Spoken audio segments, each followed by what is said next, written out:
My parents had a small ranch in North Texas. One day, they got a letter that a huge company was going to come through and put some huge 80-foot power towers across this beautiful ranch, and we're going to pay you a little bit of money.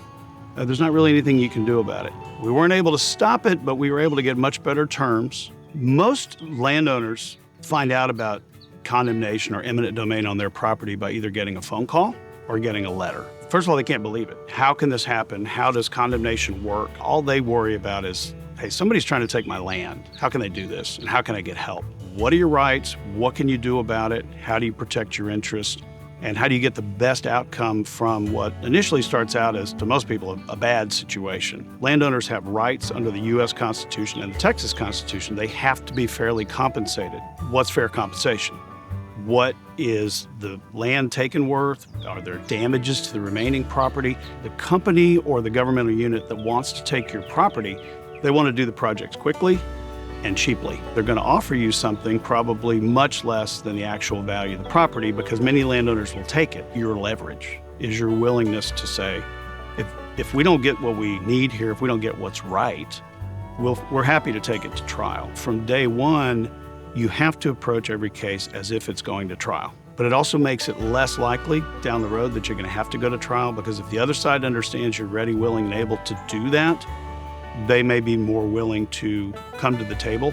For many of our landowners, this is a property maybe that's been in their family for years. Maybe they were planning on passing it down to their children and grandchildren. Sometimes what's at stake is your business, your livelihood, your ability to use that property. You may have to move your business. I wrote the Texas Eminent Domain Guide because I feel like anybody who's facing a condemnation of their property needs to understand how the process works. The more landowners that understand how this works, what their rights are in eminent domain, what they can do about a condemnation notice, how they can protect themselves, their family, their property, I think that's a good thing overall. My personal experience with helping my parents when their property was taken on eminent domain gives me kind of a personal stake in this. I enjoy working for the little guy against the large corporation or the government, whoever's doing it. Nobody wants this to happen to them. So what I have found is it's very important to get in early. If you've gotten a notice that your property is going to be taken for eminent domain condemnation, is talk to an attorney who does this area.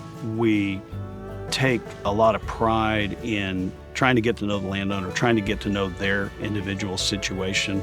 We take great pride in making whoever's trying to take the property do the right thing and pay the proper compensation, give the right terms, and treat these people fairly. Treat them like people ought to be treated.